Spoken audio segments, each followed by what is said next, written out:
Welcome back to the Gratitude Bus Studios with your host, Luxurious Liz. It's a game I like to play to help you better remember my name. What's a word to describe you that also starts with the same letter of your first name to help me better remember your name? Here's where I live intuitively guided. I was looking on a map of close to where I needed to be tonight, and I'm gonna do volunteer at an event called Stray LA, and it's tonight, and it's like yoga and massage and dancing and connection and community, and it's just really when I saw the flyer, I was like, this is a fuck yes. Right? So it wasn't a matter of how I was gonna get there, it was a matter of when. In West LA, I'm I've never hung out in West LA before, so I'm actually very much out of my comfort zone. But even though I'm out of my comfort zone, I'm actually quite safe. I recognize that it doesn't have to be scary to explore something unfamiliar. Or the saying goes fear of the unknown. But what if you didn't? What if you didn't need to fear the unknown? What if you could flip the script or another game of change that narrative? Transmute fear of the unknown into I am safe to play in the unknown. I'm going to tap that one in. It's I get to choose what my thoughts are, right? And as I'm having this conversation just in the moment, I'm connecting to my higher self in that moment, to God consciousness. And I'm what's a new belief? What's the first thing that comes to mind? And it's play. And then it's and safety, right? And so it was I am safe to play in the unknown. And the moment I say that, it's I'm affirming it, and you don't even need to give yourself permission. It's just, I am safe to play in the unknown, right? I'm really trying to simplify things here. Why is it easy for me to feel safe to play in the unknown? Is because it's a choice. Right? I can make a choice, change my thought, and then, on a brain level, I can go into my neurons and see the neurons firing and the pathways being created, right? And the moment I say it is safe to play in the unknown, then I see a new neural pathway, a little bridge, synapse, right? It's so beautiful. Synapses, oh my gosh. I love looking at synapses because it's me. It's a self-portrait on the, cellular level, on such a small scale, right? And then on a expansive level, that's where I love looking at pictures of the universe, because that's also a self-portrait. So,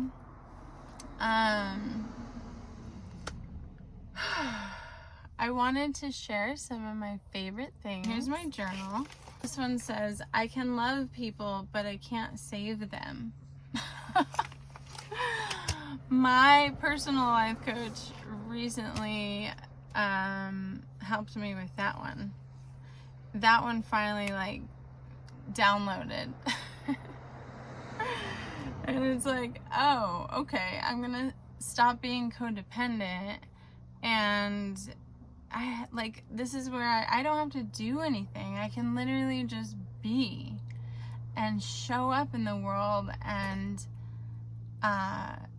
trust that everything that unfolds is happening for me, right? Like, it's a gift. It's like a privilege.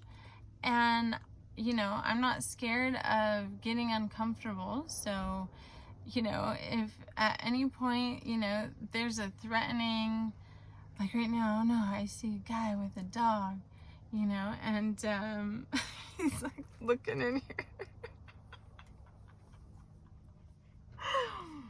He's like checking me out through the little window. There's a guy with a dog, right? That could have been like threatening, but it was more, I stayed curious.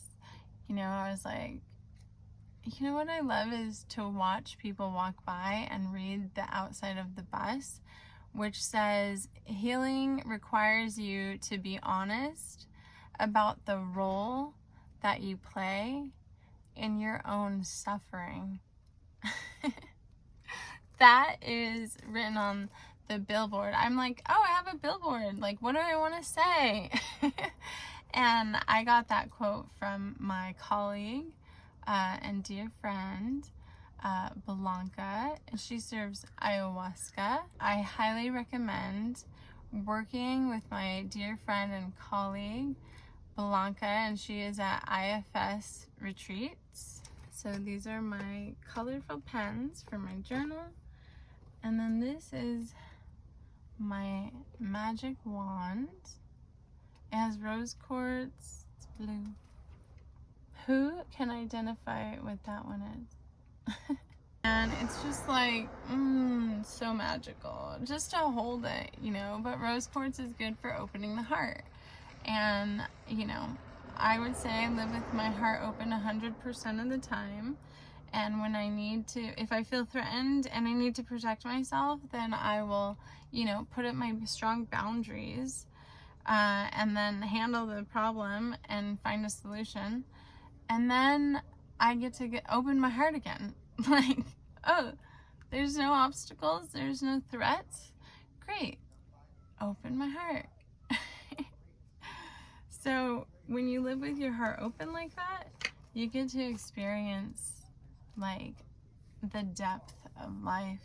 I give myself permission to, you know, keep my heart open even though I know it might get hurt, right? I actually might feel pain, and it's like, I don't even call it pain anymore. Here's another game of change that narrative.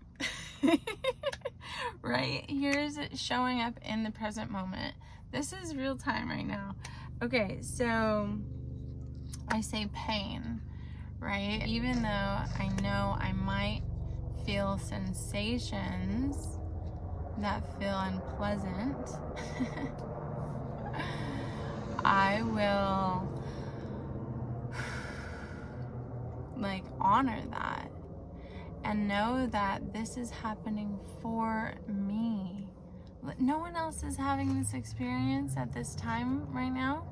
Like, this is so special for me. Like, some of them are quite like pleasant and pleasurable and sweet and endearing, but then sometimes they can feel like emotions, you know, grief, anger, resentment,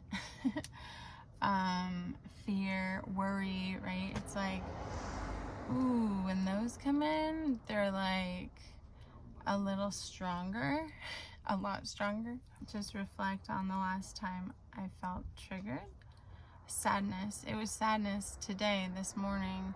I went for a hike. It's really special when you hug someone. I highly recommend 10-second hugs where you just hold each other and you can relax, right? So it's like there's something about hugging another. I mean, even hugging myself. Here's an example. I can hug myself, and what do we normally do when we give hugs? It's like we kind of squeeze, right? What if we stayed in the hug and then relaxed? and then like breathe together. Maybe move your head, maybe move the whole, it's like a micro movements here. It's like a movement. So like dancing with myself or dancing with, you know, your loved one that you're giving a hug, and it's like making sure my body is soft and open, right? And so when you're hugging someone and you have that intention and then both of your hearts open, it's like kapow! A love bomb. Right? And it expands your own electromagnetic fields. Oh, so good. And I feel that even hugging myself right here, right now. And here's an invitation for you to give yourself a hug and, you know, relax the shoulders and move gently side to side.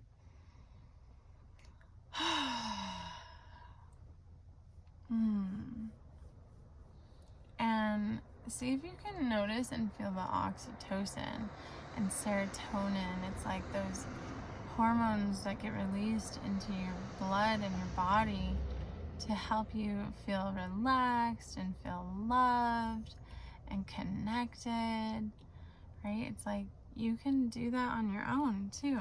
So I'm getting ready for the Stray LA event tonight, and this is a reminder to like pay attention, like to ask myself, like, am I excited or worried, right? Or nervous, right? And there's a difference between nervous and excited, but it feels the same, right? Like butterflies in your belly and you're like a little, it feels like I'm a hummingbird right now. I know that I'm not nervous right now because I'm confident.